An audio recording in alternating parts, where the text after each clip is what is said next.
Akhir-akhir ini pengusaha RT/RW.net dibuat resah dengan pernyataan tegas Kemenkominfo yang akan menertibkan jaringan-jaringan internet ilegal yang dikelola oleh perorangan, atau biasa disebut RT/RW.net. RT/RW.net sendiri adalah praktik bisnis penjualan kembali layanan internet dari Internet Service Provider ISP ke komunitas lokal atau perorangan. RT/RW.net pada awalnya merupakan inisiasi warga untuk mendapatkan akses internet dengan biaya terjangkau dengan cara membeli internet dengan jumlah tertentu lalu disebar kembali ke beberapa rumah warga. Pada awalnya tidak ada profit dalam kegiatan ini, seiring berjalannya waktu dan mulai memiliki jangkauan yang lebih luas, kegiatan ini menjadi sebuah bisnis yang cukup menjanjikan. Dengan segala keuntungannya, RT/RW.net dapat dianggap ilegal bila tidak sesuai dengan regulasi yang ada. Berikut merupakan wawancara tim Bindo dengan Ibu Sumini Pramono, selaku Ketua Tim Monitoring dan Evaluasi Jasa Telekomunikasi serta Pelindungan Pengguna, Direktorat Pengendalian Pos dan Informatika, Kementerian Kominfo. Bagaimana awal mula adanya RT/RW.net, Bu? RT/RW.net itu sebenarnya bukan entitas usaha ya. Jadi di awal tahun 2000 itu sebenarnya RT/RW.net itu adalah semacam swadaya masyarakat, karena waktu itu memang bandwidth internet itu mahal. Jadi swadaya masyarakat mengenai 4 rumah, 5 rumah sampai 10 rumah di patungan, kemudian dilangganan ke internet, kemudian dibagi untuk digunakan bareng-bareng gitu. Jadi sebenarnya bukan entitas usaha. Apakah RT/RW.net bisa dilegalkan? Cipta Kerja kan kita ada peluang untuk UMKM ataupun perorangan untuk bisa ikut di industri pelayanan akses internet ke masyarakat. Nah, itu adalah dengan jasa jual kembali. Jasa jual kembali itu untuk mewadai yang tadinya RT/RW.net yang sudah tidak sesuai dengan kaidahnya RT/RW.net yang untuk intinya adalah swadaya, tapi mereka sudah menghasilkan uang dari situ. Nah, itu sebenarnya untuk wadah itu yang mitra jual kembali itu. Gitu. Nah, itu yang dikenal dalam ketentuan saat ini adalah jasa jual kembali, jasa akses internet gitu, yang disebut mungkin juga reseller ya saat ini gitu. Itu yang diatur dalam ketentuan. Apa persyaratan jika ingin melegalkan usaha RT/RW.net? Dia harus memiliki pertama NIB, kemudian KBLI 61994, kemudian dia juga harus memiliki PKS dengan penyelenggara ISP yang membuka peluang reseller gitu. Jadi ada beberapa ISP yang memang tidak membuka, contoh ya Telkom, Bisnet gitu, itu dia tidak membuka reseller, peluang usaha reseller. Nah, kemudian ada beberapa ISP, mungkin ya ratusan lah ISP yang memang membuka kerjasama jual kembali, dan si pelaku usaha yang mau melakukan jual kembali jasa telekomunikasi ini ataupun reseller ini harus bekerja sama dengan ISP yang membuka peluang untuk usaha bersama. Nah, setelah itu mereka membuat perjanjian kerjasama. Jadi ada PKS dari antara ISP dengan si reseller untuk dia jual kembali akses internet kepada masyarakat, gitu, kepada end user itu. Adakah standar infrastruktur bagi mitra? Infrastruktur yang ada di lapangan sebenarnya itu sesuai dengan peraturan pemerintah nomor 52 tahun 2000 tentang penyelenggaraan telekomunikasi itu. Pada pasal 15 ayat 1 itu penyelenggara jasa telekomunikasi wajib menyediakan fasilitas telekomunikasi untuk menjamin kualitas pelayanan jasa telekomunikasi yang baik. Artinya semua infrastruktur dari ISP sampai dengan penyelenggara akses internet ya, sampai dengan ke pelanggan adalah kewajiban yang menyediakan, dan kewajibannya si ISP. Karena seluruh perangkat yang disediakan itu harus memenuhi standar teknis. Jadi di ayat 2-nya penyelenggara jasa telekomunikasi wajib memberikan pelayanan yang sama kepada pengguna jasa telekomunikasi, jadi adil. Kemudian yang ayat 3, dalam menyediakan fasilitas telekomunikasi sebagaimana dimaksud pada ayat 1, penyelenggara jasa telekomunikasi wajib mengikuti ketentuan teknis dalam rencana dasar teknis. Jadi seluruh perangkat yang disediakan oleh ISP untuk sampai dengan layanan itu tersampaikan kepada pelanggan itu harus tersertifikasi. Artinya kenapa harus tersertifikasi? Karena alat-alat itu harus aman dan nyaman digunakan, sehingga tidak contoh kamu menggunakan frekuensi tidak mengganggu frekuensi milik orang lain gitu. Jadi akhirnya mengganggu aktivitas lainnya gitu. Contoh kayak BMKG gitu kan, menggunakan frekuensi Artinya perangkat itu speknya ini ya dia bisa berjalan di frekuensi sekian ya, sehingga tidak bisa nanti dia mengganggu frekuensi yang lain, itu contohnya gitu ya. Jadi kemudian perangkat itu harus ada IMEI-nya, kemudian harus tersertifikasi. Artinya kalau sudah tersertifikasi kan sudah diuji dan sudah sah untuk beroperasi di Indonesia untuk perangkat itu. Apa pesan Ibu untuk para pengusaha di bidang internet ini?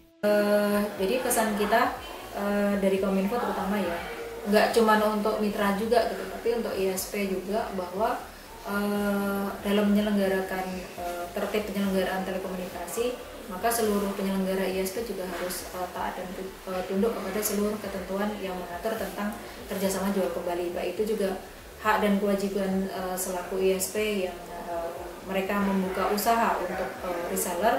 Begitu juga dengan reseller, dia juga harus ngikutin ketentuan pemerintah yang sudah kita sosialisasikan dari bulan Februari sampai dengan bulan April kemarin, dan hampir mungkin seluruh Indonesia sudah tersosialisasikan. Jadi semua ini harus mengikuti ketentuan. Apabila nanti di kemudian hari kita ke lapangan dan kita kenali bahwa ada pelanggaran dalam pelaksanaannya, maka kita akan kenakan sanksi. Dan bagi yang mungkin mereka tidak mengikuti aturan dan itu ilegal, akhirnya kalau mereka tidak mengikuti ketentuan kan dia menjadi penyelenggara ISP ilegal, ya akan ditertibkan oleh Kementerian Kominfo gitu, dan akan diberikan sanksi sesuai dengan ketentuan. Kegiatan penjualan internet hanya dapat dilakukan setelah mendapatkan perizinan usaha dari pemerintah pusat, yakni dengan memperoleh sertifikat standar jasa jual kembali. Jasa Telekomunikasi atau KBLI 61994 melalui oss.go.id. Kegiatan penjualan internet yang tidak sesuai dengan regulasi yang berlaku akan dilakukan teguran, tindakan pemutusan jaringan, denda, sampai dengan proses pidana yang sesuai dengan pasal 47 Junto. Pasal 11 ayat 1 Undang-Undang No. 36 Tahun 1999 tentang telekomunikasi yang menyatakan bahwa pelaku usaha ilegal dapat dikenakan hukuman penjara hingga 10 tahun dan atau denda hingga 1,5 miliar rupiah. Dengan demikian, para pengusaha RT/RW-net yang masih ilegal dapat mengurus legalitas usahanya ke perusahaan ISP yang menyediakan fasilitas penjualan kembali untuk menghindari penindakan oleh pemerintah. Salah satu internet service provider yakni PT Lintas Jaringan Nusantara mendukung penuh langkah pemerintah untuk menertibkan jaringan ilegal dan mewadahi para pebisnis dengan cara membuat sistem kemitraan. Ditemui di kantor Lintas Jaringan Nusantara, ini tanggapan Bapak Yudi selaku pimpinan PT Lintas Jaringan Nusantara. Lintas Jaringan Nusantara sudah memiliki berapa mitra? Sampai saat ini, LJN sudah memiliki hampir 500 mitra yang tersebar di seluruh Indonesia. Apa visi misi LJN? Visi misi LJN, satu, visi membangun tulang punggung jaringan internet yang dapat mendukung perkembangan teknologi digital di seluruh pelosok tanah air. Misi, satu, memberikan akses informasi digital bagi masyarakat di seluruh tanah air. Dua, membangun kemitraan dengan pengusaha lokal sebagai perantara untuk meningkatkan potensi masyarakat lokal. Yang ketiga, memberikan harga dan pelayanan terbaik bagi seluruh pengusaha dan badan usaha di seluruh tanah air. Keempat, menjadi mitra pemerintah dalam mendukung perkembangan teknologi digital di seluruh tanah air. Sehingga kalau boleh dibilang visi dan misi LJN ini sejalan dengan visi dan misi pemerintah juga untuk mendukung UMKM ini di program kemitraan LJN. Apa syarat bergabung dengan LJN? Menjadi mitra LJN adalah pasti harus memiliki izin usaha atau NIB atau nomor induk berusaha. Secara geografis juga lokasi calon mitra ini tidak bersinggungan atau berdekatan dengan mitra existing saat ini. Ya, karena akan berpotensi memicu persaingan antar mitra.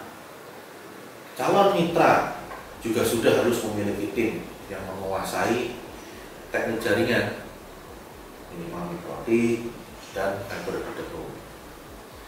Kemudian yang paling penting juga siap berkomitmen untuk mentaati regulasi dan memenuhi kewajiban perpajakan yang berlaku di negara ini. Bagaimana hak dan kewajiban mitra? Secara garis besar, LJN memiliki tanggung jawab distribusi layanan dari hulu hingga hilir, mulai dari data center sampai ke end user. Sementara mitra bertanggung jawab atas operasional, pemasaran, dan penagihan di regional atau areanya masing-masing. Clearing neraca keuangan dan pembagian profit akan dilakukan setiap akhir periode dengan sistem rekonsiliasi keuangan, di mana setelah seluruh pelanggan membayarkan tagihan-tagihan berlangganan kepada LJN dan seluruh omset sudah dipotong biaya operasional, pajak, dan PNBP, maka mitra berhak menerima profit atas penjualan mereka. Itu saja. Adakah pesan-pesan bagi para mitra LJN? Yang sudah bergabung di LJN, ikuti aturan atau regulasi kemitraan yang memang sudah ditetapkan oleh pemerintah, dalam hal ini Kominfo. Jangan melanggar aturan yang sudah ditetapkan, sehingga kemitraan dengan LJN akan bisa terus berjalan. Kita sebarluaskan internet ini secara merata ke seluruh Indonesia, agar visi misi LJN dan visi misi pemerintah serta visi misi kalian sebagai mitra bisa kita capai bersama. Adakah pesan-pesan bagi pengusaha RT RW net ilegal? Pesan untuk para RT RW net yang masih ilegal atau belum bermitra dengan ISP manapun adalah segera bermitra dengan LJN, agar Anda bisa tenang dalam bekerja, menjalankan mengikuti aturan yang disesuaikan oleh pemerintah atau Kominfo, sehingga Anda akan terlepas dari jerat hukum. Terima kasih.